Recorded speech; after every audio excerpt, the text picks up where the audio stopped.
Trish, what'd you break? Oh, so they came in front of you. Trish, we need you. Trish, yeah. Trish, we need you.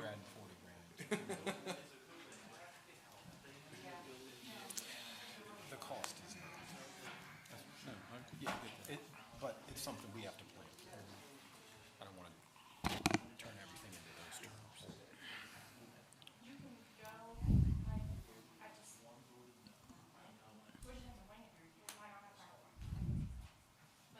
We can work.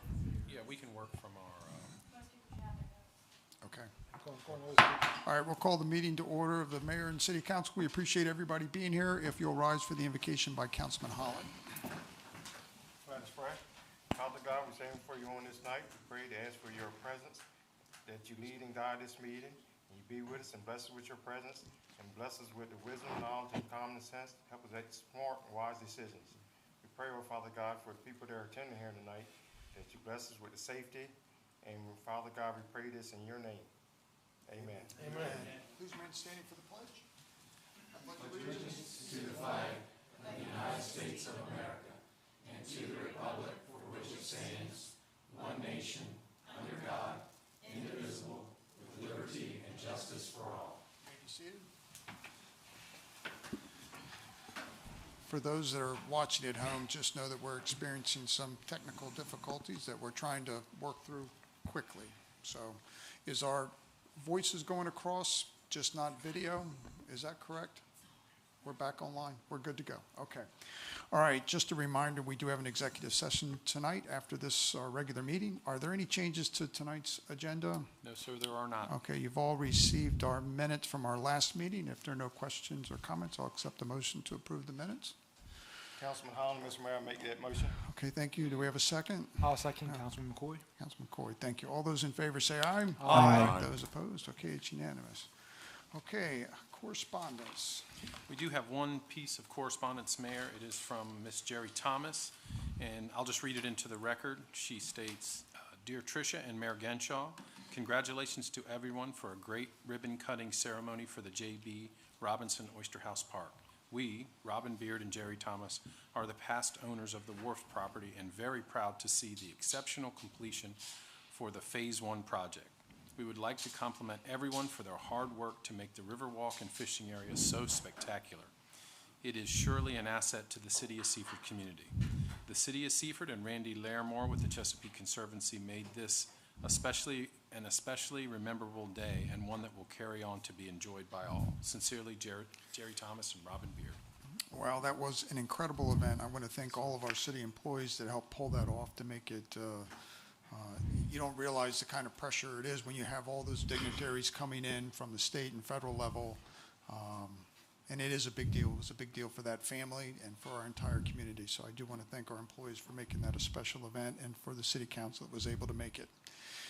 Okay, next under new business, we're going to unveil the new City of Seaford website, and I'm going to invite Tricia back up to walk us through. And we're going to hope technically it works, right? Correct. Good evening. Good Good evening.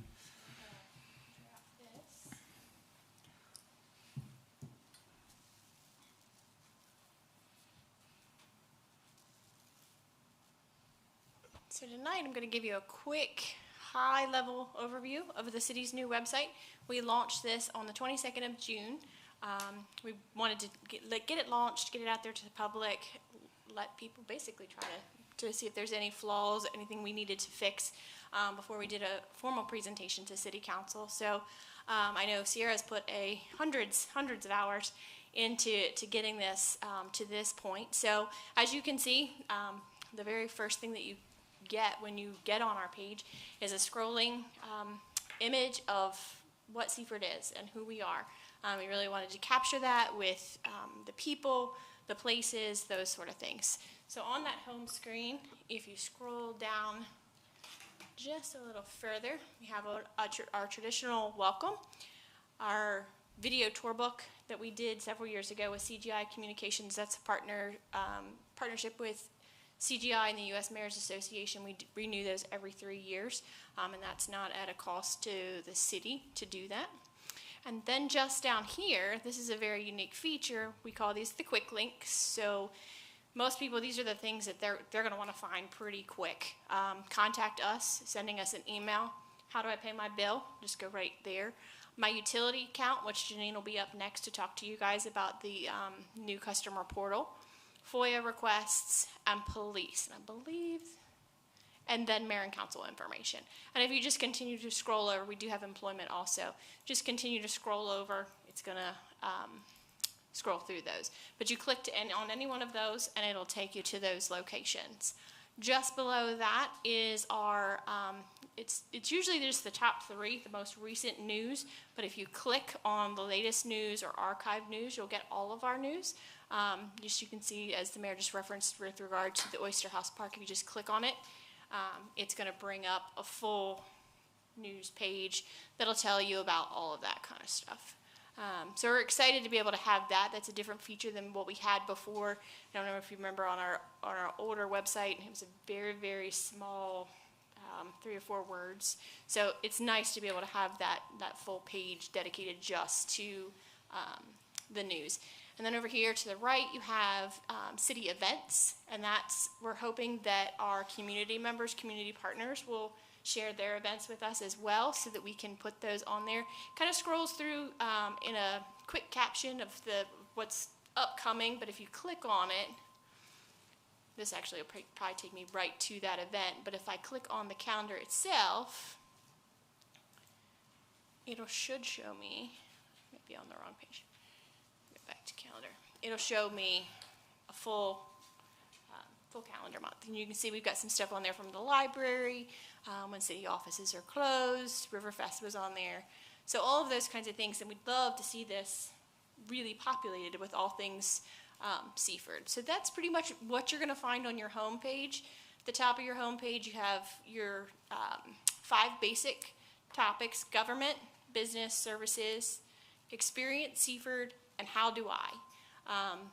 Under your government tab, it's where you're going to find your boards and committees, information on the city budget, city charter, our code. If you scroll down to departments, that'll shuttle you to different departments to their specific pages, election information, mayor and council. So you'll click on the mayor and council page, and it will take you, you'll have the option of the council agendas and minutes. All of those are in there, and they're sorted by year.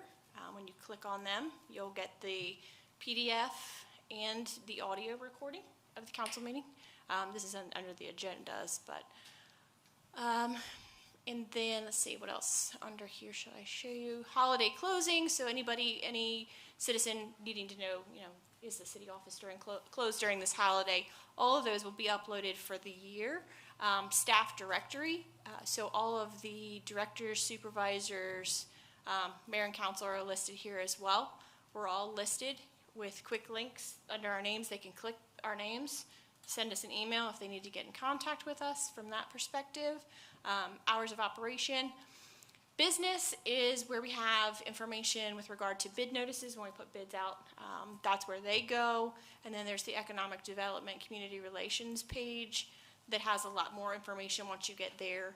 Information on the industrial parks, the DDD, the opportunity zones, reinvestment incentives, sidewalk loan, property portfolios, and more.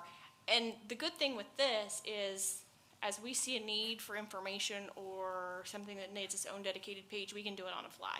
It's not a scenario where we have to say, well, we're going to have to send this information off. We might be able to get it updated in a week, 2 weeks.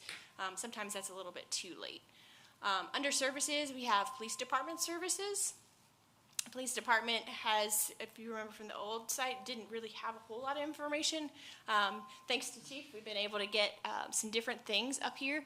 If you want to make an anonymous crime report, you have that ability right from the website. Fill out the form field and hit send, and that'll go right out to the police department in an anonymous capacity. Several other things on here: employment information, school resource officer, victim services and resources. There's a ton of new stuff on the website. just sticking with that services again, clean up week information, email notifications for people. We send out constant contact information all of the time, and this is where they can go and sign up for that online bill pay, Smart 911. Experience Seaford is sort of that I'm new here, what do I do kind of thing. So you have a little bit about us. We link to the calendar, some of the churches in our community, a photo gallery, which is new for us, getting involved. This is where we hope to get some more information. We've got links to all of our local sites or civic organizations and that sort of thing. And then over to how do I, we tried to really frame this column from that user that's at home at 11 o'clock at night and I need X. So how do I obtain a job application? How do I obtain a bid package? Special event permit? How do I find my utility account? So all of these things, while it may seem like it's its own thing when you click on it under that column, it actually takes you back to the main place. And that's really just to make it a little bit easier so they're not having to dig, trying to figure out, okay, where would I find some of this stuff. But I encourage you to go home, really check it out, give us your feedback. If there's things that you see that we probably should add, please let us know. We're happy to take that into consideration. I received an email today with regard to the calendars and something we're going to take a look at and see if we can do. So we're excited about it. And again, you know, a lot of hard work has gone into it. We're proud of it, and we hope you guys are too. Does anybody have any questions from City Council? Councilman Henderson? Do you have plans to have a link for council email? You are on there, so I just didn't go right to that whole page. You mean so for if you to go, check your personal email? Yes. Or Oh, for your personal email. I know there's links that people can contact us. We have talked about that. I have a link that we could put on there. We haven't done it because it may confuse the public, but we can provide you with, there is a link that I can provide you with that you can access your city email from a computer. There's a login box at the top. Is that for employees? That is for the back end for the employees. Okay. And that's exactly why we didn't do, and I'm glad you brought that up, because the one thing I wanted to show you over here is language. So if you need to translate this into Spanish. Nice. Oh, yes. We'll do so. That's outstanding. Yeah, that's awesome. Haitian A lot of work went into that. Creole. And this uses the Google Translate feature. But there is those options for all. We wanted to try to really be able to communicate. Nice, yeah. Now, I think we did look into some of our uploaded PDFs, and I do believe that it actually translates them as well, which is very interesting. So it's a good way to be able to get the message out. Tricia, thank you so much, and I want to thank the City Council for supporting financially upgrading this website. This has been something we've talked about for years, and to bring it to this point, and also your financial support and really bringing in additional help into that department, because otherwise, the hours it took to bring this on, there was just no way we were going to get it done without. And with bringing on this Sierra. website, we do, with the contract that we got, it's a 4-year, at year 4, we have the ability to do a small refresh with them, so. Yep, good. Tricia, thank you so much. Awesome job. All right, next we're going to bring up Ms. Janine to walk us through the portal for the utility.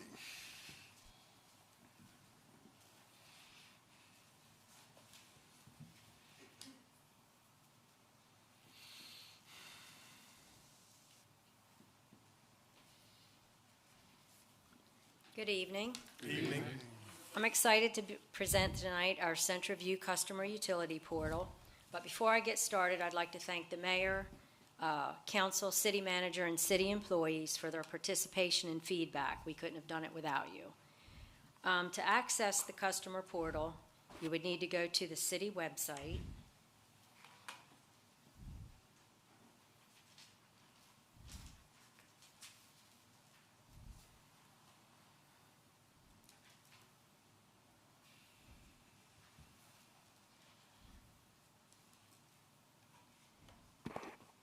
All right, I'll show you that in a minute. I'll go ahead with the slides. Well, I wanted to go. want this, but I wanted to, okay, well then just leave it like that. You would go to the city website and scroll down halfway the page, find the icon that says, go to my utility account. The first page you would see is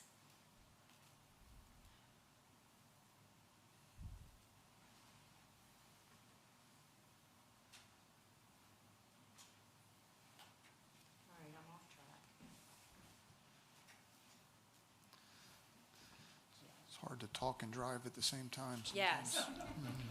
All right, you would first have to create your account, and you would put in a username and a password and click on register.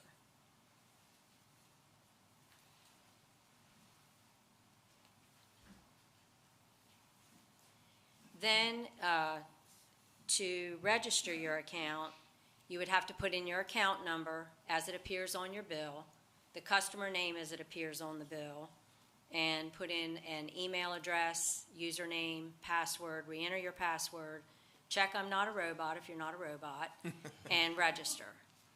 Your next screen, it would give you a registration confirmation, and then you would receive a welcome email. Now the website. I think if I go right there. Oh.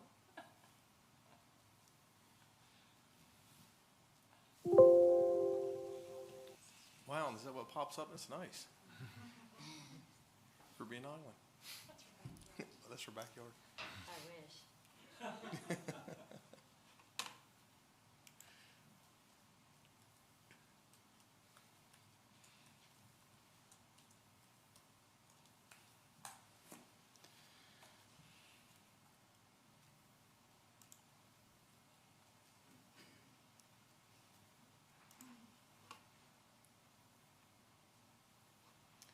Okay, and when you go to the website, like I said, you scroll down, click on My Utility Account.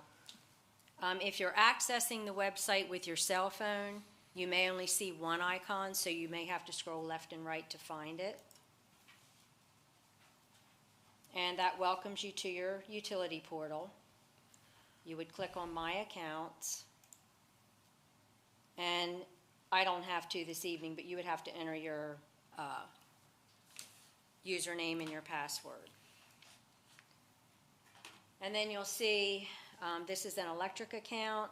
You would see your account number, meter number, your address, and then tools. You have usage, billing history, alerts, and summary. We'll go to the usage first. And here you can change the start date. This one is a start date of June 30 through September 30. And you have billing cycles. You can look at the current billing cycle or the prior 3 billing cycles. You can look at it in 15-minute intervals, hourly, daily, weekly, or monthly. Here you have your kilowatt hours, and this would be your received if you had a solar account. You can see this isn't a solar account, so there is no receive. But if you want to block that out, you can. Then you have average degrees Fahrenheit, maximum degrees Fahrenheit, and minimum degrees Fahrenheit. That we've never been able to record weather before, so this would be nice for the customer. Oh yeah, it was really hot then, or it was really cold. You can click on these and block these out.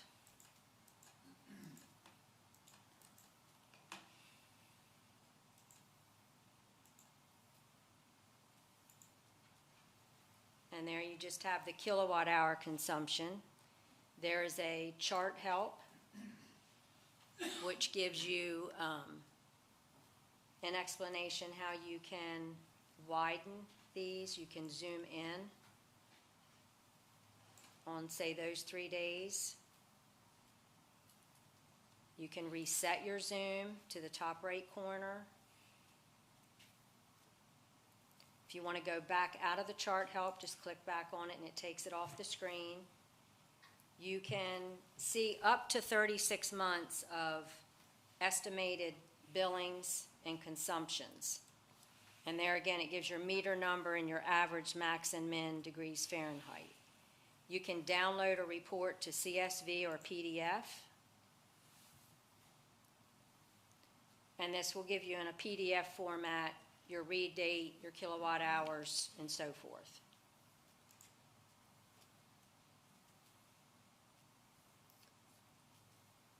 Also here, there's a summary button. If you click on that, from June 30th to the present day, it gives you your total usage, approximate cost, maximum demand. Even though it's a residential account, you still get your demand usage on it. Average, max, and mid-daily usages. And there again, you can change this to uncheck summary to go back. You can do 15-minute intervals. You'll see how the screen gets a lot more busier. Hourly, then weekly, and monthly. And the next tool we have on this screen is the billing history. It's a sidebar graph. This here on the left lists your actual bill dates that the bills were generated, and the total monthly bill, and then your total monthly kilowatt consumption to the right of the bar graph.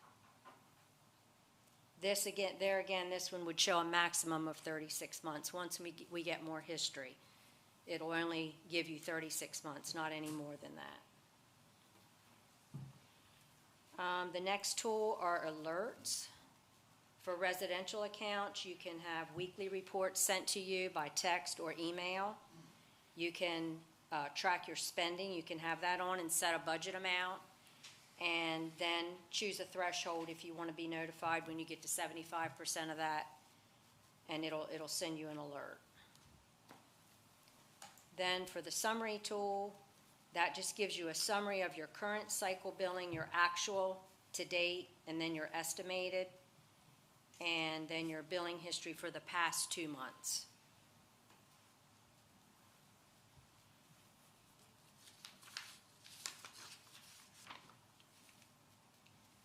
You can also, if you want to manage another account, say you need to monitor your parent, your parent's account, or an elder's or something, you can enter their account number as it appears on the bill, their customer name as it appears, and add that into your accounts. And instead of one account showing, you would have all of the accounts that you had registered.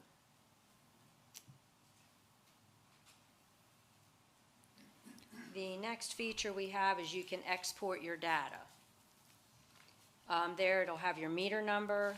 You can do daily, 15-minute, or hourly. You can choose a start date, an end date, and you can name your report as well. Request report, and if you choose download over to the right, open it up. It pulls all that information into an Excel spreadsheet.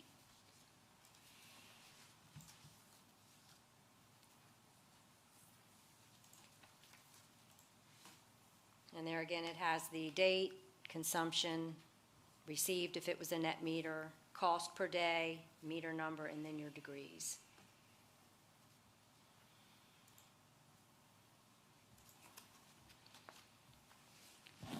The next line we have is energy tips and incentives.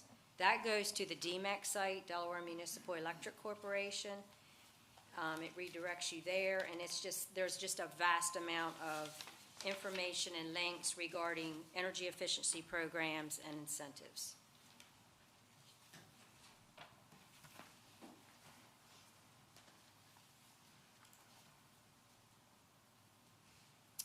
Contact us if you want to send a message. Just put your first and last name in and submit that, and we can get back with you. You can edit your profile at any time, your email, whether you're receiving text or emails, change your password, whatever.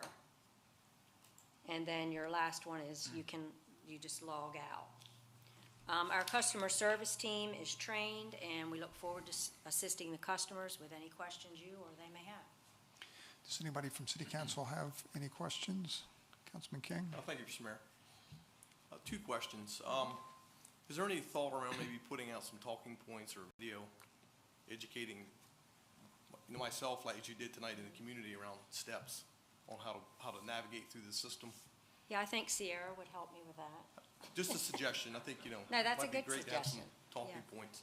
And the second point is, I know the co-op does a good job talking about beat to peak and proactive steps on how consumers can save, kilowatt usage. Is any of that provided on this site? Yes, the energy tips and incentives, if you take a look at that when you get home, it's great. It's got everything on there. Good. And DMEC provides that to Awesome. all of us, yes. Great. And good job. Thank you. Absolutely.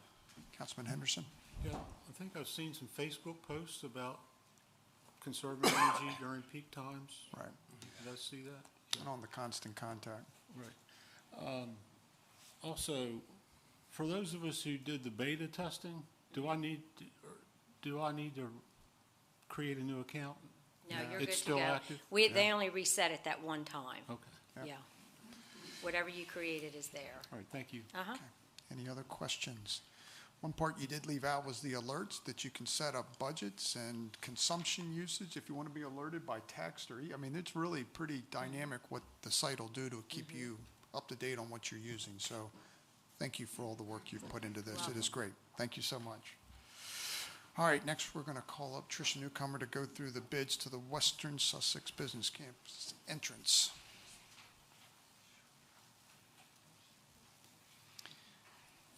And our city engineer and partner in crime are on deck just in case.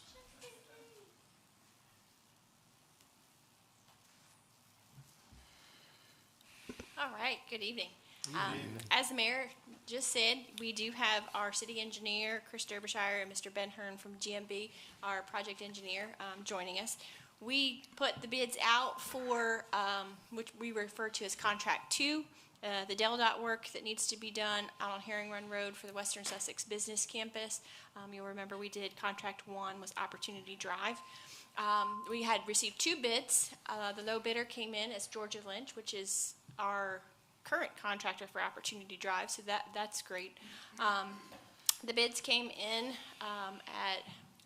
this particular bid came in at $1,033,066.32. If council will recall, we applied for and successfully were awarded Transportation Infrastructure Investment Funds, TIF funds for short, in the amount of $750,156. So that made that shortfall of what we need to make up $282,910.32.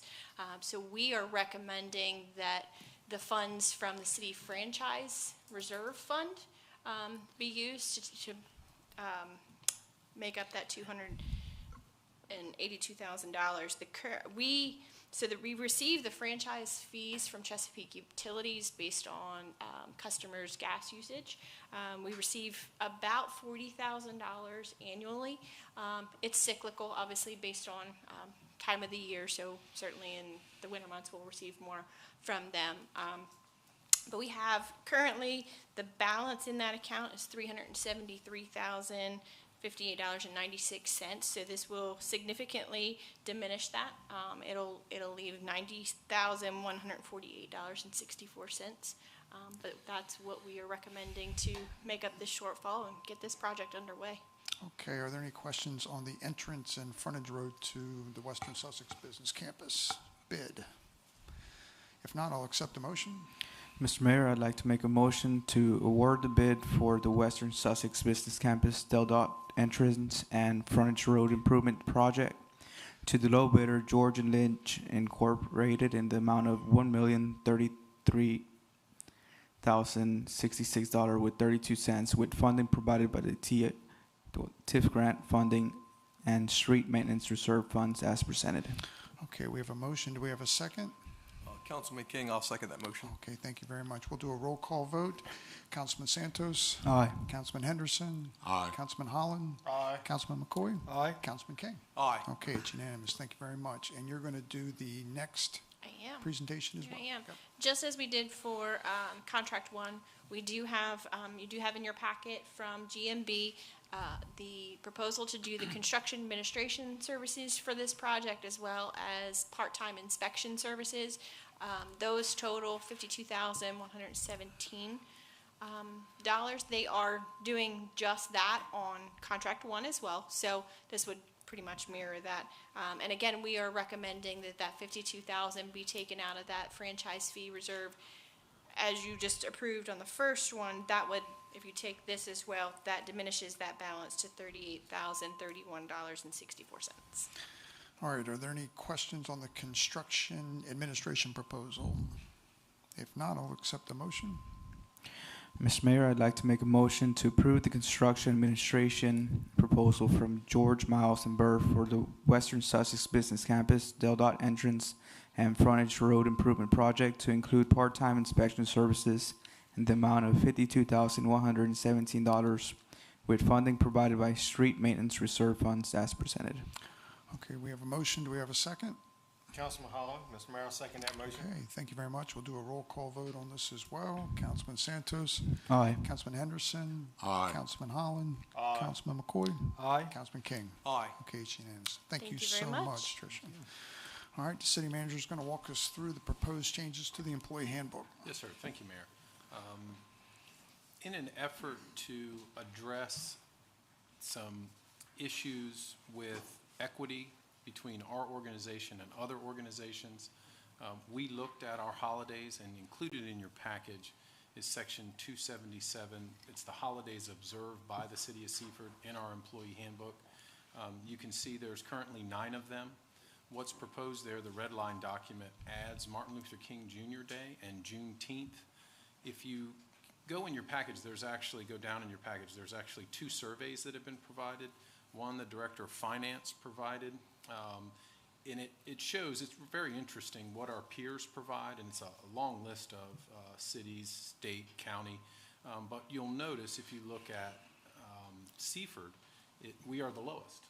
We provide 9, while most others provide 12 and 13 holidays. To try to get an updated one to include Juneteenth, the first survey did not include Juneteenth. The city clerk reached out and did the second survey that you see there, and it stacks up who is observing Juneteenth, who is observing Martin Luther King and other holidays. Somewhat of a mixed bag, but for council's consideration, we have provided the following recommendation to add Martin Luther King Jr. Day and Juneteenth to our list of observed holidays. And if approved, we would observe them next calendar year. Okay, are there any questions regarding the changes to the employee handbook and holidays? If not, I'll accept the motion. All right, Mr. Mayor, Councilman King, I will make the motion to approve the revisions to Section 2-77 of the Employee Handbook holidays, adding Martin Luther King Jr. Day and Juneteenth as holidays observed by the city of Seaford as presented. Okay, we have a motion. Do we have a second? Councilman Holland, Mr. Mayor, I'll second that motion. Okay, thank you very much. We'll do a roll call vote. Councilman King. Aye. Councilman McCoy. Aye. Councilman Holland. Aye. Councilman Henderson. Aye. And Councilman Santos. Aye. It's unanimous. Thank you. All right, next we're going to invite up Mr. Toby French to talk about the Facade Grant Program. Good evening, council. Good evening, sir. Good evening. Mr. Mayor, Charles. I think you all know me, Toby French. I'm the current chair for the Seaford Tomorrow organization. I took over in January, and now I get to wear this nifty name tag. So, let me go to first slide here. So how do I advance? Ooh, good. Okay. Our mission at Seaford Tomorrow is to support and facilitate the efforts to make our downtown a thriving, interesting, and attractive destination for our citizens, residents in the region, as well as tourists who visit our city. We hope to do that by leveraging, easy for me to say, our many resources like the beautiful Nanticoke River, our parks to include the new Oyster House Park, and our economic attractions to build up our business community downtown. You can see a list of values on the screen. We have a lot of work to do to fulfill these values and supporting the goals for Seaford's downtown, but I feel like we're well on our way. I'd be glad to return to council at a future date and provide you with more information about Seaford Tomorrow, our past, what we're doing today, and what we hope to achieve in the future. but we don't have time for all that tonight. Besides, Chief told me if I took his time, he'd give me a ticket. Slide. Okay, this slide shows our main activities that we've taken on, primarily to draw people to downtown, to build interest in our downtown, and to help our downtown businesses by bringing in some foot traffic for their businesses. We sponsor events, with the crown jewel being our monthly Friday Night Live event.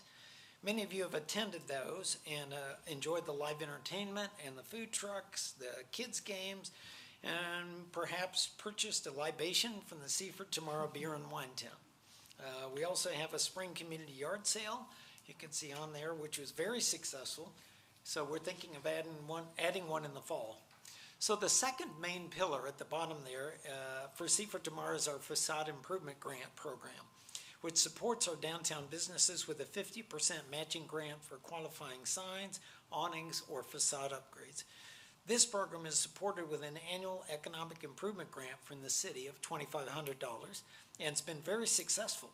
To date, the program has awarded 13 grants to downtown businesses for a total outlay of $14,448.50. As a 50% program, that supported $28,897 in improvements to facades and signage in our downtown. And a lot of the colorful and attractive signs that you see in our downtown have been supported by that grant program. So it's been really successful. All right. It's frozen. What did I do? There we go. Okay. So last slide. So in summary, Seaford Tomorrow is gathering momentum and achieving some exciting things in our downtown, I feel. Our small but passionate group meets monthly. Volunteer support for our events is strong. Community participation at Friday Night Live is growing, and we feel good about the future. This slide shows our financial situation. We've had to invest a bit in getting the Friday Night Live events off the ground for 2021. The facade grant funding is holding steady.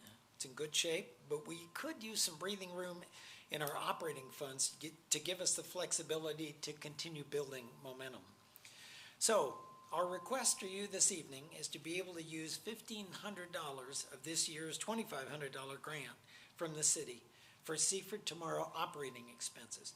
We're not asking for any additional funding, just to designate that amount from the facade improvement program into operating funds. This would give us a little financial breathing room and allow us to keep building our events and activities. So I'd be happy to answer any questions you might have about this request. Sure. Any questions from council? Councilman McCoy? Yes, the $1,500 amount, do you anticipate that being enough to get you through the year? I think so, Okay. yeah. I mean, we're really on a good curve. Okay. We had good participation with Friday Night Live in May, and then in June it was really big. So I think we're on an upturn, and those are fundraisers for us. And we have some fundraisers we do. So I think it's just a temporary thing as we build momentum and get up. And we're looking at maybe trying to find some additional grants, other places. So, I mean, tourism is a place where they give money. So I'm optimistic. That's excellent. Thank you. Other questions from council? Councilman Henderson? Thank you, Mr. Mayor. I might have missed it. What's the average grant? Wow. The average sign Probably grant? about 1,500, I would say, as far as the amount. Typically, a business owner will say, I need a new sign, it's $3,000, we give 1,500. So I'm generally in favor of, putting money towards Friday Night Live. I mean, that's a great event. Even when it was Saturdays, it was a great event. My only concern is that there's been maybe a half a dozen different transactions made in town for new stores and new shops that if you take those funds away, they won't be available for those people to participate in this year. I mean, there's 3 or 4 that are imminently getting ready to open.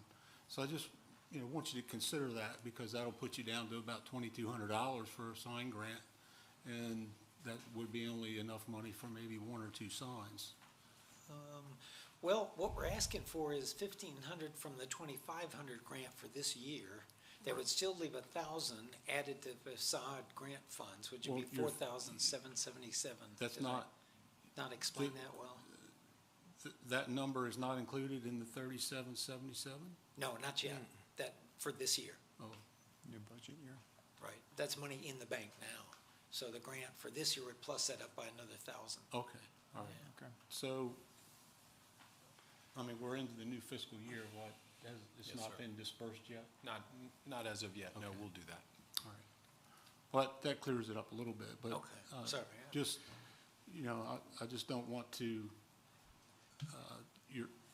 the downtown's ripe for participation in that facade grant, Yeah. and then there may not be enough I money know, for we've got everybody. the CNC Country Store opening, yeah, Right. so we're kind of You got looking at that. A couple of restaurants come in, there's, you know, That's what we hope, a yeah. lot of, Yeah, a lot of stuff happening, so, all right, thank you. okay. Point. Any other questions Yeah, from just one. Councilman King? Yeah, thank you, Mr. Aaron. So Toby, the Friday Night Live, I didn't realize, so your organization funds that tire event? I know it's on city property now, but you guys, can you talk a little bit about that? What that cost you, your organization, putting that event on? Well, it's different every month. We started out with the bang in May with Charlie and the Cool Tones. They charged $550, so that was like whack. Okay, our budget took a little hit on that, but we wanted to start strong. Sure. So, so it just this month, last month was the trivia guy. He was much less expensive, like $150. So this month is going to be somewhere in between there. So it really varies depending on the month and what kind of entertainment we have. Sure. And, I'm sorry, go ahead. No. I'm just, so if I come and participate, I bring my family, we spend money there, does those proceeds go back to your organization, and that's the money that you use to do these different activities and Yep. things throughout our community? Yeah. Okay. that's- Yeah, I think it's important maybe to get that message out. I think a lot of people in our community think it's a city activity, Oh, not realizing that you guys are funding that event and the resources you're using to put this event on. I mean, it's great that you're partnering. We appreciate what you're doing for our city. But I think it's important for people to know that your organization is out of pocketing that money, and the reason you're out of pocketing it is to provide this for our downtown yeah, we businesses. know, Yeah. we know we've got a public relations thing to take on. We've set up a Facebook site, excuse me. And, we're just about to release a letter to the businesses downtown. Actually, I think it went out, right, Trish? Yeah, we sent an email out, and we'll follow it up with a letter to let them know about the program, and so it's been a while since we did kind of an information push. And I think it's important that people realize, hey, if I go and I help support this is where the resources are going, right? Yeah, So they're good. going back into the community and the facade program and all these different activities, Yeah. to bring people to our downtown. Good point, yeah. So thank you, appreciate Okay. what you guys do. Okay, any other questions from council? If not, I'll accept the motion. Mr. Mayor, I'll make the motion to approve the request from Seaford Tomorrow's chairperson, Mr. Ian Toby French, to reallocate $1,500 in funds from the Facade Grant Program to support operational expenses of the Friday Night Live events only as presented. Okay, we have a motion. Do we have a second? I'll second that. Okay, thank you very much. All right, we'll do a roll call vote. Councilman McCoy. Aye. Councilman King. Aye. Councilman Holland. Aye. Councilman Henderson. Aye. Councilman Santos. Aye. 100%. Thank you, Toby. Appreciate all you do. Thank you, I appreciate it, thank you. All right, next we're going to call up the chief to go over the grant and aid award from the state.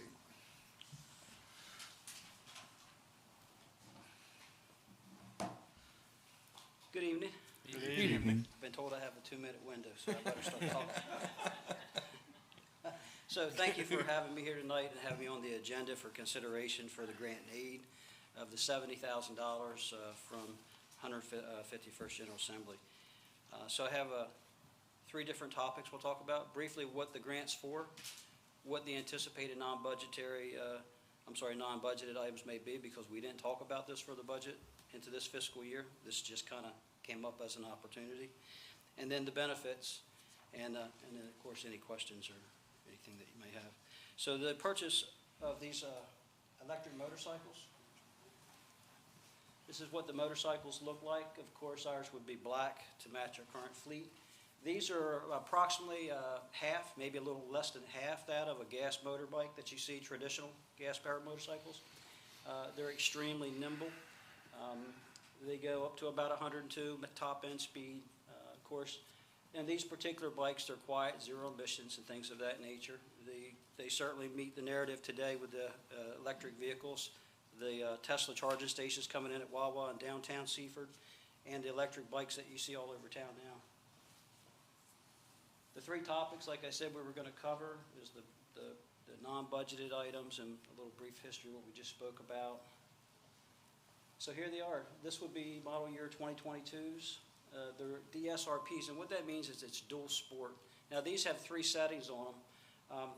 The three settings would be that of a economy, like eco, that you would see like on a Honda Civic, very slow, moderate type drive. Customs, where you can moderate if you put it into a sport mode, the RR torque, so they can get down the road if you need to get down the road. Two different categories here. Really, I focused on the bikes and the equipment that you definitely need for like the touch pads, the air card, the graphics, the helmets with communications. That came out to $51,626. The other items to the right's training, clothing, miscellaneous items came out to $14,730 for a total of $66,000 and some odd dollars. That leaves us a balance of $3,600. I just had conversation with the dealer over in Annapolis, and we're probably going to have closer to a $6,000 balance, and that's anticipated to pick up any of these non-budgeted items that we may talk about.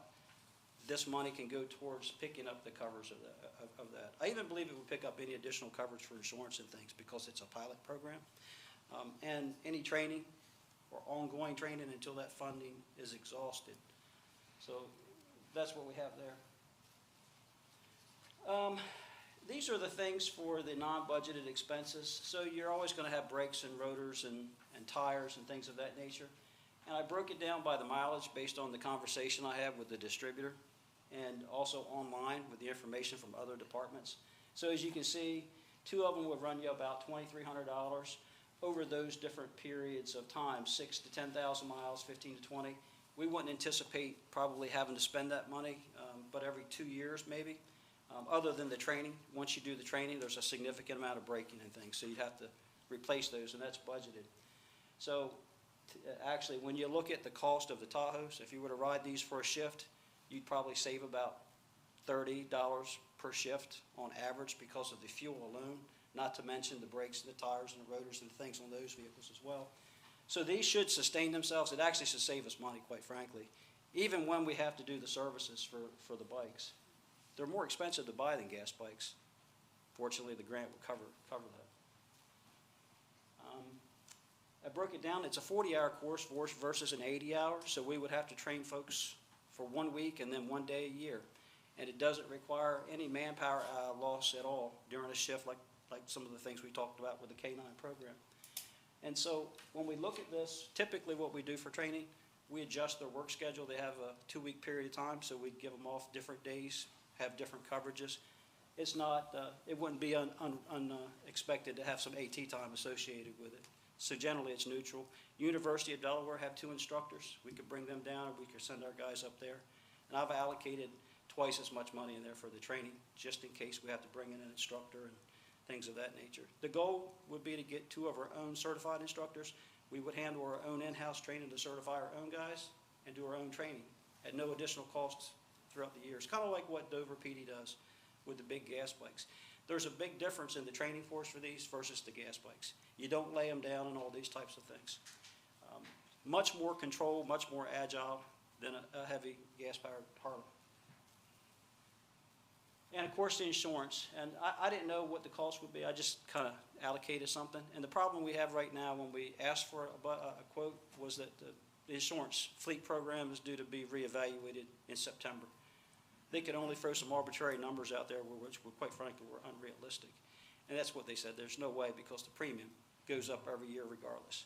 Most agencies I contacted seen a negligible impact on insurance with motorcycles. And the studies show that electric vehicles and electric motorcycles tend to be less than gas-powered motorcycles and gas vehicles. And so benefits, just briefly, there are some concerns I know from some of the council members, and we'll touch base on those, but there's a heck of a lot more positive benefits from these. Zero emissions, I mean, these are not combustible engines. So you can take these anywhere, and virtually they're quiet. You can essentially be able to drive up on someone doing some type of crime, whether it's breaking into vehicles, buildings, doing drug transactions, covert operations. We get complaints of speeding down Pennsylvania, Shipley, or even over on Sussex, quite frankly. And the problem we find is we're sitting there with our Tahoes and people slow down. So it's not like they're not doing speed enforcement. It's just that they see it. You stand out like a sore thumb. Very covert with these types of bikes, very successful with unconventional enforcement. Our biggest crash drivers, quite frankly, are distracted drivers with cell phones. That's one of our biggest crash drivers, and these are very good at being able to drive, and you see things, right? People don't see you. Our officers receive special training. Most people don't. And right now, I can't think of a better message to be able to send and be able to promote safety on an electric motorcycle, electric car, or electric bicycle than actually have an electric motorcycle in our fleet, because then we can show what safety measures are that you should be doing. Every day I come to work, I see multiple bicycles that are electric bikes. You're not putting 8 Tesla charging stations, quite frankly, at Wawa if you don't expect to have electric vehicles up there. And these are becoming more and more popular. I think we're about 100 in the country right now, and there's more, outside of the country. University of Delaware is the first in this area to have them. We'll be the first true municipality in the region. Howard County, I think, just picked some up. DC just picked some up. So you can see it started in California, and what happens? We're catching up over here. So we're not out on an island, quite frankly. We're 80% out in front. That's where you want to be when you're looking at, being able to stay out in front of things. And quite frankly, it brings with it a very good recruiting and retention. It's a morale booster. The guys are very excited about it. So I'm very hopeful that the council would consider the approval of the funds. And unless you have some questions, this is what the bike would look like. This is what we would look like when we stop. They actually have a video of them stopping a Tesla, a very quiet transaction. And these actually draw a lot of attention at community events. Kids love them, adults love them, people want to talk about them. And there's lots of ideas I have to promote different types of community events with them. And in your board packs, if you wanted to see a few extra things, I won't read it because it's hard to read, but there's more specs on both of those slides there that you see there if you want questions about torque and things of that nature. And if you want to copy and paste into your browsers, 9-minute video, I won't do it to you today, but there's a lot of good information there, especially that first one. It's a great video for the public if they want to look at that. And I think I came close to my timeline. I'm out of breath. Is there? You're 2 minutes and, yeah. I tried. All right, questions from council. Councilman Henderson. You briefly touched on charging. Do these units come with chargers? Yeah, so these come with their own charger. It's 110, so you just plug it into a regular outlet. Cost about a penny a mile, or if you drain them completely, it's $1.61. On average, they go about 178 miles on a charge, depending on how you're driving. Now, keep in mind, we do have several policies. They wouldn't be doing enforcement on a highway. They wouldn't be doing vehicle pursuits. They'd be on regular routine patrols. And they may cross the highway to go to Walmart or handle a crash, but this is really meant to be a very covert type operation, be able to handle our traffic, be able to still handle all the complaints. You just can't transport prisoners. So there will be a policy with that. So if there's 4 people, they will be out on the bike so that we can have people still transporting prisoners. But we anticipate being able to really get out there and take care of a lot of areas that it's difficult because you're seen. You stand out like a sore thumb with a fully marked vehicle. Other questions from council? Councilman King? Thank you, Mr. Mayor. So, Chief, just a couple things. Yeah. First of all, statement. I know Seaford, we had a bike program at one time. Yeah. Had some pretty bad accidents. Yeah. People getting hurt. Yeah. We talk about budgets all the time and controlling costs and what that looks like. And you did a great job on the presentation with funding, but at some point that runs out, right? Yep. So grant money runs out. The replacement for batteries and different things like that on these bikes, what's the cost associated with that? I'm glad you asked, because actually in the specs that I sent you there, and in the information packet from the factory, the batteries will outlast the motorcycle. And quite frankly, if you did have to replace them, it'd probably be about a $7,000 investment. So there is those costs down the road, but I can tell you, University of Delaware's had them since 2017. They've not had not a bit of problem with them. And even the malware updates, it has a mount for your cell phone that's an app to the bike. It's all done electronically right through an app right to your bike. So if you did have an electrical issue, you would have to take it back to Annapolis. But everything else with the bike is just a normal service because, it's brakes and rotors. And so there's always going to be unknowns. And anything you do can be dangerous. We had one of our officers that went down on the bicycle, just unfortunately got too close to a curb. it happens, and the difference would be is that these are very light, very agile, and I haven't heard, and I spoke to the Denver, Colorado, the instructor out there that goes around the country, and they've not had any issues, very little. Now, everybody doing training tends to drop them, then you just pick them right back up. You know, it's not like the heavy gas bikes, and we're not out on the highway. You know, that's the big thing with these. So there's a risk associated with anything, but when you have the proper training and proper equipment that you're wearing, it's mitigated. Good, thank you. Thank you, sir. And Appreciate it. thank you for sharing the article yesterday, too. Oh, yeah, absolutely. Appreciate it. Other questions from council? Councilman Henderson? I have a follow-up. How does the acquisition of these two motorcycles affect the need to purchase another four-wheeled vehicle?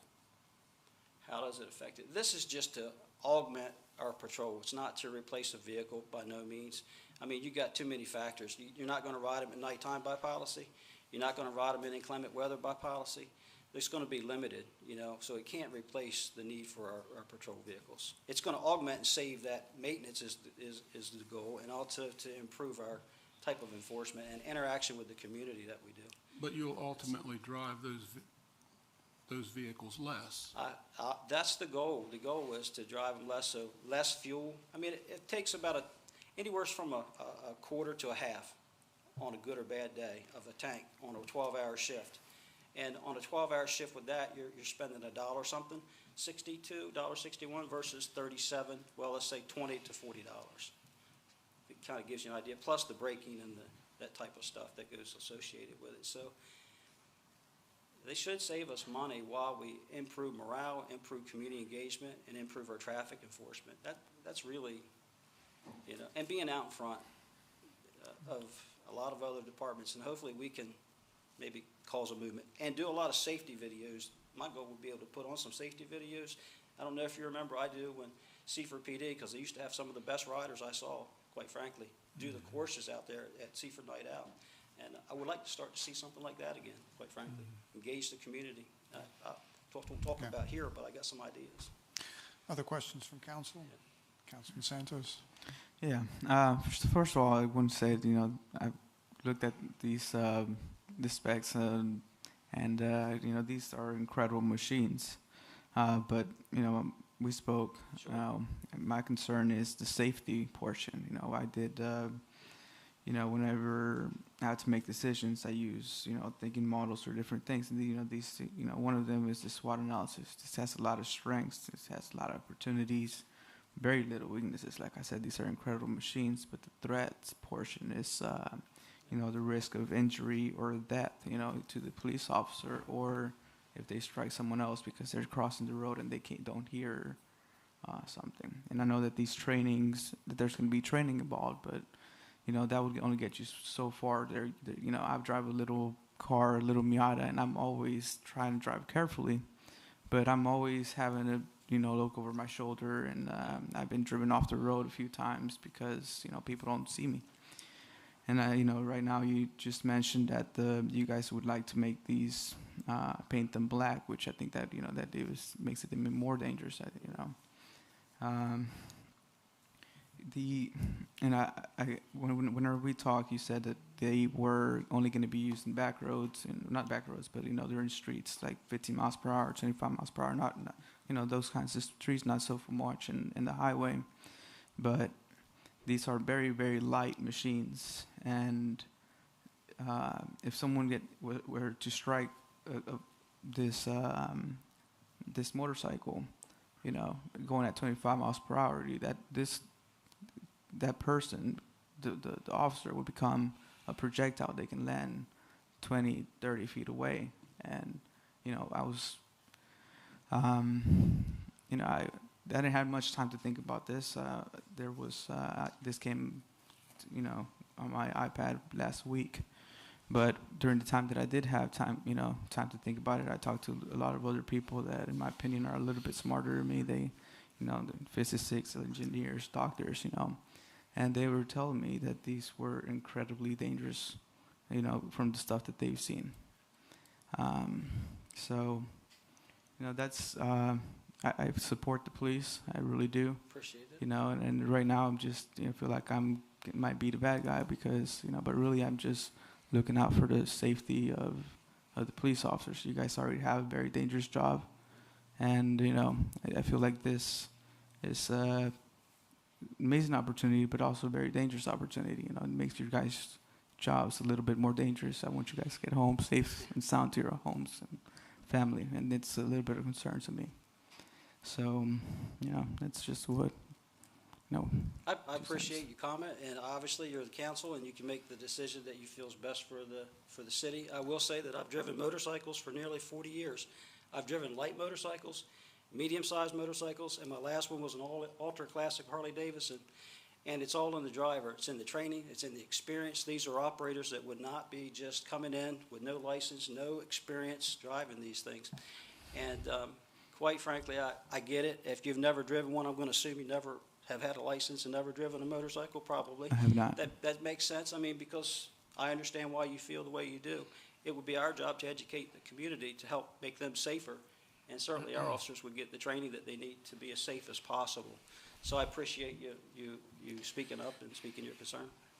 Okay, Councilman King. Yeah, thank you. And this question may be more towards the Charles, our city manager. Like I alluded to, at one time, the Seaford Police Department had a motorcycle force. Yes, sir. Can you talk a little bit about what happened to it, why the city got away from it? And can you talk a little bit about what that program looked like and why we got away from it? Yeah, and I actually talked to a representative of the dealer to kind of refresh my memory. We leased 2 motorcycles, 2 Harley-Davidson gas bikes. I think it was for a period of about 8 years, if my memory serves me. And as the chief stated, we had several officers that were trained, that showcased them, rode them regularly. We did have a few accidents, I'll tell you that. We had some in training. We had an ankle sprained, I recall. And then we did have a very serious accident when an officer was doing speed enforcement on Stein Highway. Subsequent to that, the program was terminated because replacement of the bikes came forward, and council decided not to do that. And I believe there were less and less officers that were interested in it at the time. So this would be reviving the program. A little different. Again, it's a motorcycle, but it's a different technology, electric bike, as the chief has stated. We did have internally, when the chief and I talked about this, he laid out very quickly, we were not going to do speed enforcement. We were not going to get out on the highway, which that was really our problem. Training is an issue.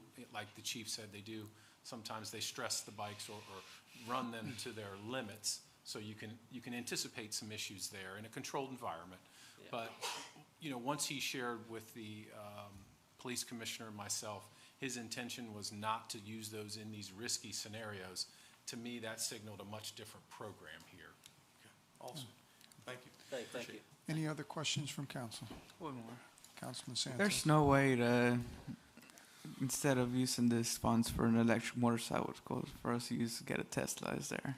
I would like to have electric motorcycles and a Tesla if you know a grant source. But no, this was specifically for a pilot program, just specifically for motorcycles.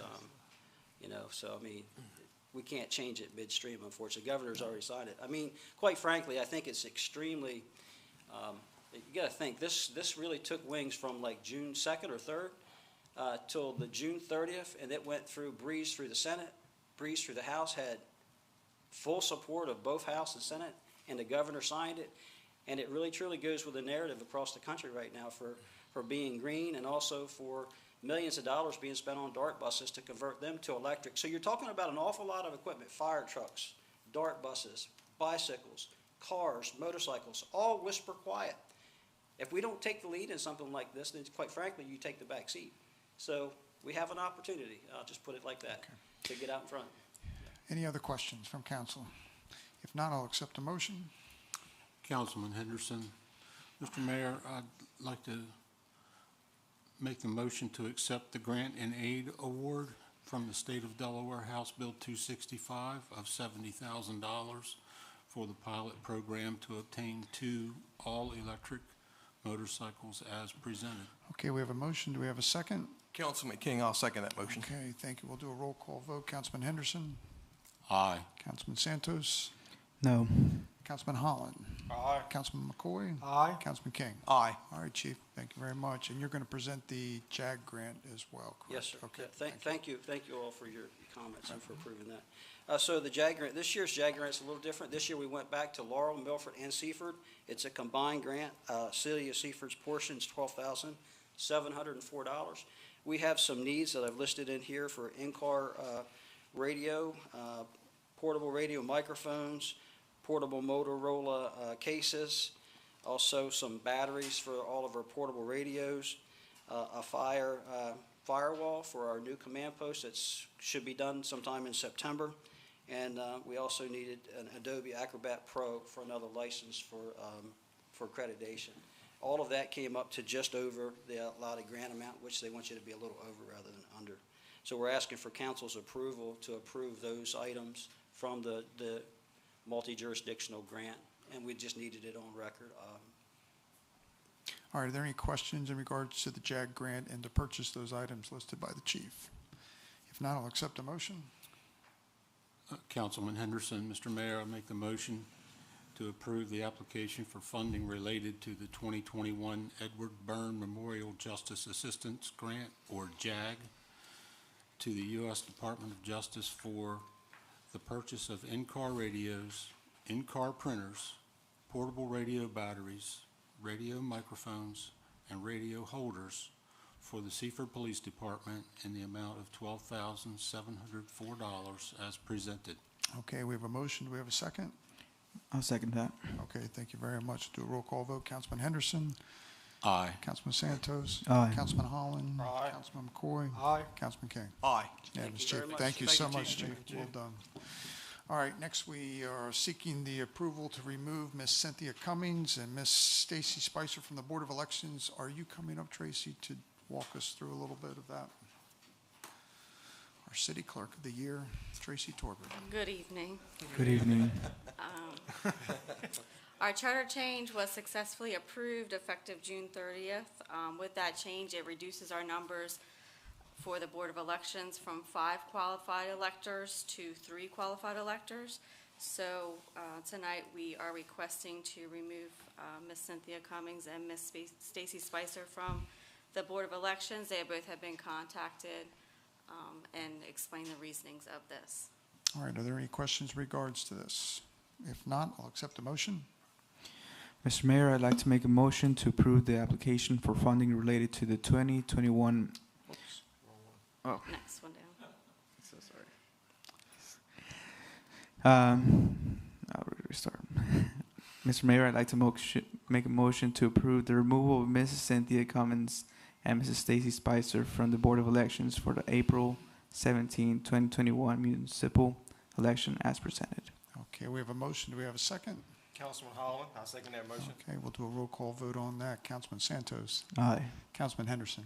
Aye. Councilman Holland. Aye. Councilman McCoy. Aye. Councilman King. Aye. It's unanimous. Thank you, Tracy. And then we're tabling the next item? Is that? Yes, unfortunately, I did reach out to the State Election Commissioner, Anthony Albanese, and he advised me that they are currently in that process with their legal folks on getting this agreement updated. So we are requesting that we table this in hopes that we have it ready for the next council meeting. Okay, if there are no questions about that, I'll accept the motion to table. Councilman Henderson, Mr. Mayor, I make a motion to table until the July 27th, 2021 City Council meeting. Okay, we have a motion. Do we have a second? Councilman Holland, I'll second that motion. Okay, all those in favor say aye. Aye. Those opposed? Okay, we'll see you back, Tracy. Thank you so much. And then next we'll invite up Miss Katie Hickey to discuss Riverfest. Good evening, Mayor, Good Council, evening. and Charles. So we celebrated the 26th annual Nanacoke Riverfest Festival this past Saturday. And before I get started, I just want to take a moment to thank all of the City of Seaford departments. Every single department helps out each year with prep work, whether it's permits, barricades, etc. So we're very grateful for them. So I just wanted to give them a shout out. Our first slide is going to be about our main stage and children's entertainment. So we had 2 performances this year at the children's area. We typically have 3, but one unfortunately could not make it this year. And then we had 6 main stage performances, and most of them were all local based. So it's always nice to have local entertainers there to provide, entertainment to the community. We did make a big move this year. As you can kind of see, it wasn't in the Mount Olivet parking lot.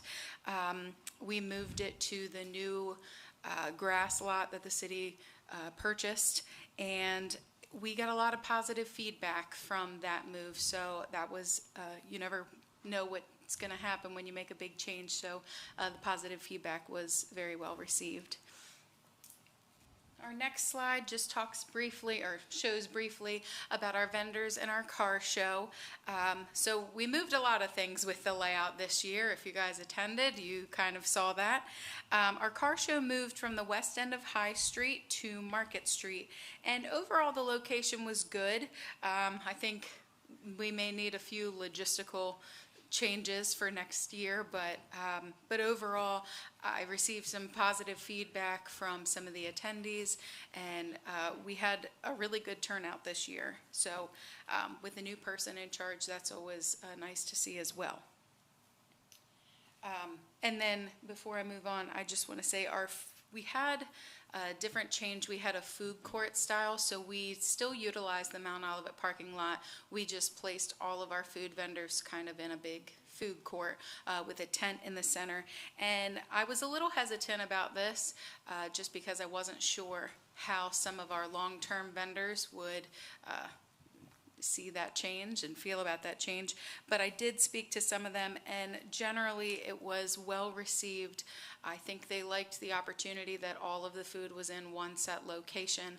And then this also provided all of the tented vendors, so a lot of the people that are just 10 by 10s, that was straight down High Street. So I think overall it was a really great layout. I got a lot of positive feedback just from our High Street vendors. And so here you can see pictures from our annual float-in. It was early this year, but again, it was a great success. And I just want to personally thank Lambden Bus Service and Service Tire Truck Center. They have been long-term sponsors for this event pretty much, I don't want to say since it started because I wasn't here for that, but they've been going for a really long time, and it wouldn't be possible without either of them. So as you can see, the floats keep getting bigger and better every year. So in this picture, you can see a lot of orange shirts. Everybody in an orange shirt is a committee member. We have about 14 people that serve on the committee, which I don't think a lot of people realize. For as large of an event that it is, that's a very small committee size. And then most of whom have served for at least over a decade. We're very grateful to have such dedicated volunteers, even people from the Historical Society, that they continually like to volunteer for our information booth, as you can see in the bottom center. And they really they are what make the event a success long term. And I also want to thank the assistance from police, fire, and EMS. They put together a lot of operations for us to have a safe event year after year. And then, of course, we're going to have just a special thanks to our sponsors. This event has been a free event for the public for, I think, forever. So some of our sponsors have been dedicated sponsors for 15 to 20 years, but then as you can see, even on this list, there are some new sponsors. So we're hoping to keep them in the loop, really make them feel welcome in our community, and we're just very thankful for all of the sponsorships and donations that we received this year. And last, I just kind of want to go over some statistics for everybody. Some of these numbers are not final, but I tried to get as accurate as possible. So we had a total of 52 sponsors this year, which is pretty incredible. The car show attendees, I believe, was around 96. The average number of floaters was probably 400. I think a little bit more, give or take, the people that like to just jump in wherever they please. The average children's area, our coordinator said, was about 150 kids, and she thinks it might be more. She actually ran out of a lot of crafts this year, which that's a good problem to have. We had a new event this year. It was the Oyster House Paddle. We had 12 participants. I think this is something that if we're able to plan a little bit early, I know COVID restricted us this year, this could be a very well-received event, just like the canoe and kayak races were at one point. And then the total vendors that we had were 56. And I'm pleased to announce that we had no incidents or reports from the police this year. Overall, it was a really great event. Even though I'm talking as the chairperson, I do not do this by myself at all. It is definitely a group effort, so I just want to thank every single person that helps out with this year after year. It's a joy to do, even though I'm tired afterwards. Well, I want to thank you on behalf of all of us. I mean, we know that this was a strange year to try to plan an event. We didn't know if we were going to be allowed to at some point, and then everything kind of opened up, and then trying to pull all that together and how many vendors. It's an incredible event to celebrate our downtown and our river. So we appreciate all that you do and the committee does to celebrate Seaford. And I know all of our employees pitch in and help at some level, at some commitment. So it's a ton of work. And but I will say this: as you drove through downtown on Sunday, you could hardly tell there was an event. It was that clean. And I think that also represents the committee and the whole operation well. So thank you for all that you did. Thank you. Okay, do we have any old business? No, sir, we do not. All right, reminder of meetings. So the only reminder I have is that the governor's state of emergency is lifted as of today. So our live stream policy is in effect today. Based on that fact, the live stream policy is included in council's package.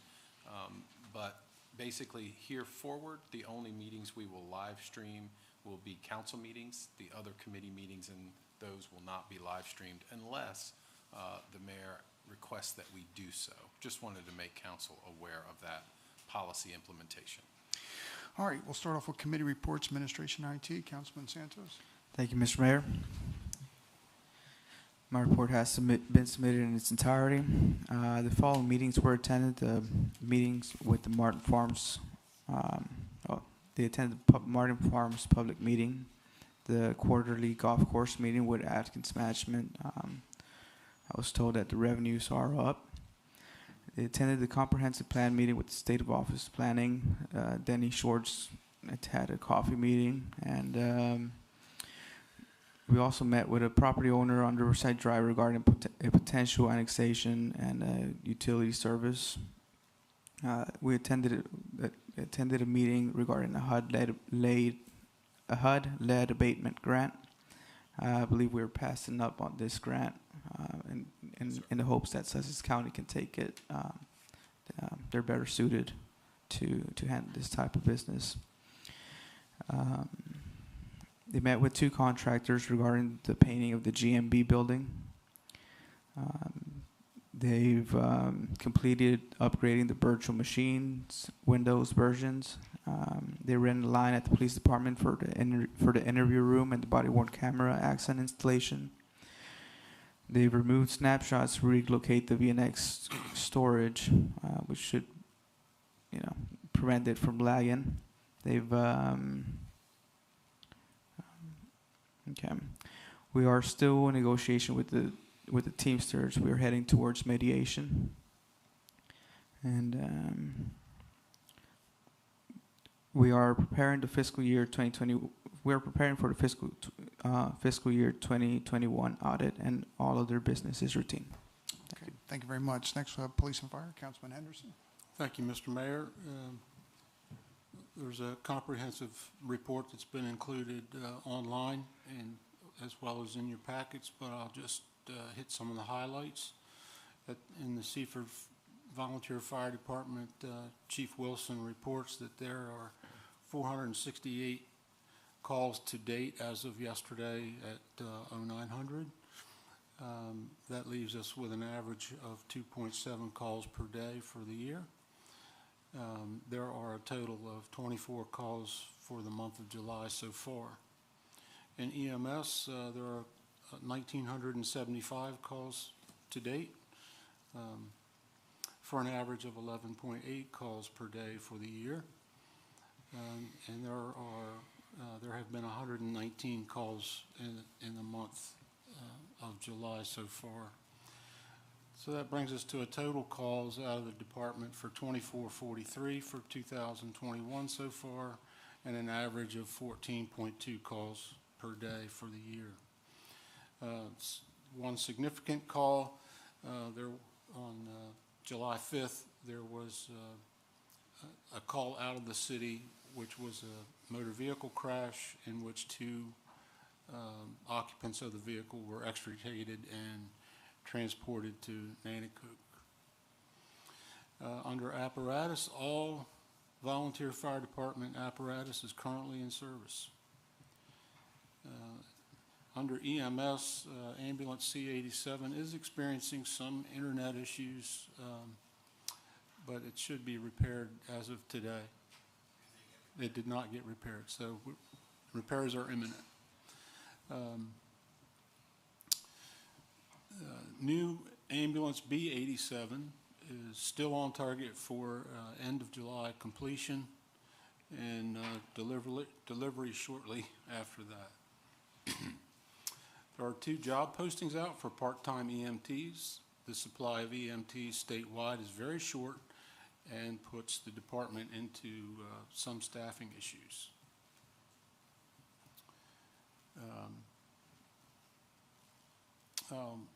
Move on to the Riverfest summary, which is appropriate since Katie gave her review. Pardon me. The volunteer fire department started its day at 0700 with the setup for fire, rescue, and EMS service. The incident action plan was created by Chief Wilson and distributed to all the important parties involved with Nanticoke Riverfest 2021. The event included units from the fire and rescue side. Over 8 marine units were in the water.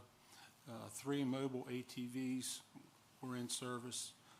2 in-station ambulances. 2 staffed fire apparatus, 1 command chief, and the Sussex County EOC operated the channel assigned for the event, and the Wilmington unmanned aerial vehicle was provided drone coverage of the event. So it was very well covered, very well attended by the personnel, and provided safety and oversight for the whole event. Their day ended at 2000 hours. While at Riverfest, the fire department also had a fundraiser with about 15 members and auxiliary cooking, serving, and selling barbecue chicken at Market and High Street. And other events, they attended the department personnel attended the grand opening of the Sussex County Medic 110-200 station at Swain Road and Sussex Highway. Firefighter Allie Scritchfield represented a women in trucking photo shoot with Trinity Trucking along with Seaford Police. Tower 87 had a flag display for past Chief Chaffinch at Blades, who was a longtime member of Blades Station 71. They displayed the flag for his funeral. We had a visit from Councilman McCoy and his family to Station 87, where they delivered some cookies and treats and had a tour. What was it that you said it was? It was a posse or the gang? Yeah, yeah. There was a lot of folks. Yeah. He did call it a posse. Yeah. Oh, there you are. There you go. There. Yeah. Awesome. Posse is apropos. I'll give you that. So, and also there were many, we just had a review of the Riverfest activities. So I'll move on to Seaford Police Department. The report provided by Chief Kraft. You'll see the chart, which indicates crimes year over year dating back to 2018. Under criminal, we had 343 total calls, and you'll see the distribution there with under felonies, misdemeanor violations, civil and other. There was an 86% clearance rate. Moving down, you'll see the crime view chart, which indicates the distribution of time of days of the week and times of day that the responses for service were made. There were 22 of those calls. There were 22 drug complaints, and fortunately, we had no overdoses involved with the police department during this period. Under traffic, there were 409 traffic contacts with 137 citations and 17 warnings, 3 DUI related. There were 43 crashes. Unfortunately, 8 of those resulted in an injury. I was told by the chief that there are many significant events, but these events have been condensed down into about a half a dozen events, and they're there for your review. Under administration,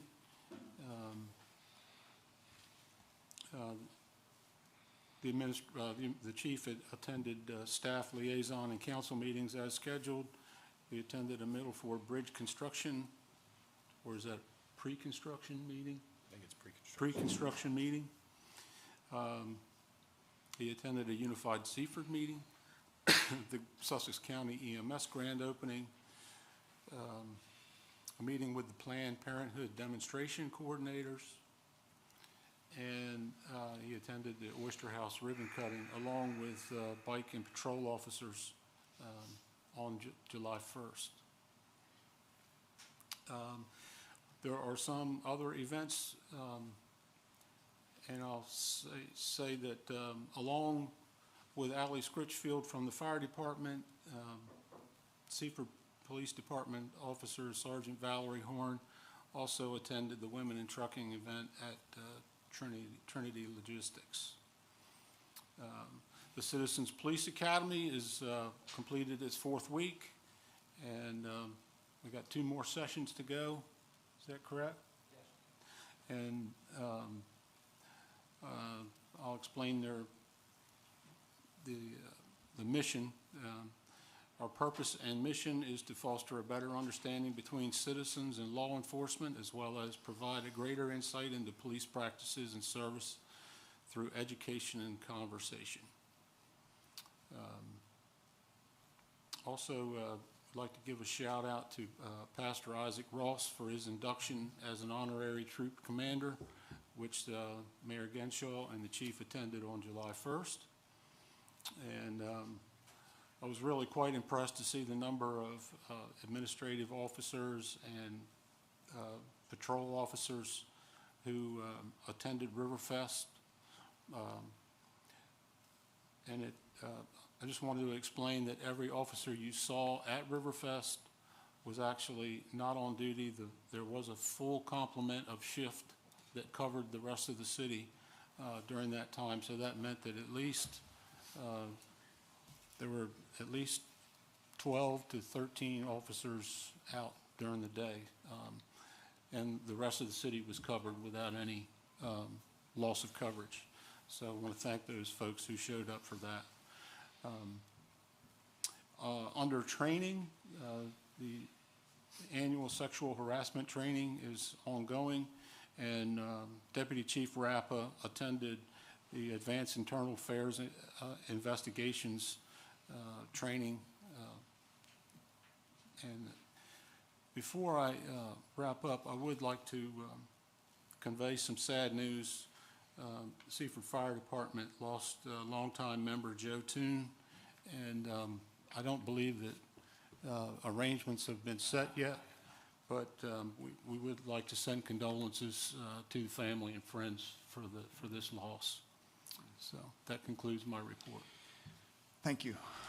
Next, we'll go to Code, Parks and Rec. Councilman Holland. Thank you, Mr. Mayor. I will touch on some highlights. Start with Parks and Recs.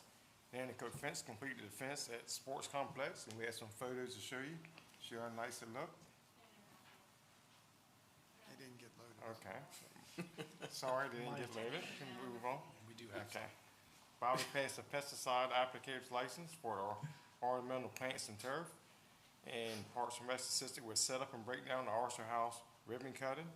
And so far, a total of 32 work orders have been completed for the season. And they have 25 youths interested in tennis and 17 in youth field hockey. And all the work is routine, and I will switch hats and switch over to codes. They have 1,583 rental licenses issued out of 1,641 total units and 767 rental inspections completed. Wawa building is going as planned. Building is up. Mountains Ridge has framed up the walls of the first two buildings, and the third classroom building is framed up at Montessori School. And all the work is routine. That concludes my report. Thank you very much. Next, we'll have Electric. Councilman McCoy. Thank you, Mr. Mayor. I'll hit a few highlights. Since the last report, the crew pulled in the primary wire and set the transformer at the Wawa. Gray Brook and Nick Smart mounted and wired a meter at Wawa and then energized a temporary service. They pulled in the primary wire in Bel Air multifamily and helped set up for Riverfest. In regards to our director, had his standard director's meeting, staff meeting, and council liaison meeting. He was on site with the crew at Wawa and talked to Mike Bailey about outside disconnect. Had a meeting with Lex Greer from GMB concerning the design of the Western Sussex Business Campus and residents at River Place Building 3 and 4. Over the next few weeks, we want to continue to work at the Wawa to run the loop feed to the front pole line, continue working in Muirfield 1 Phase 2B, and continue working in Bel Air multifamily as well. I will briefly segue and thank Chief Wilson for the introduction for McCoy Posse. And to my vernacular now, I'm going to use that a lot. There they are again. They're very gracious with their time.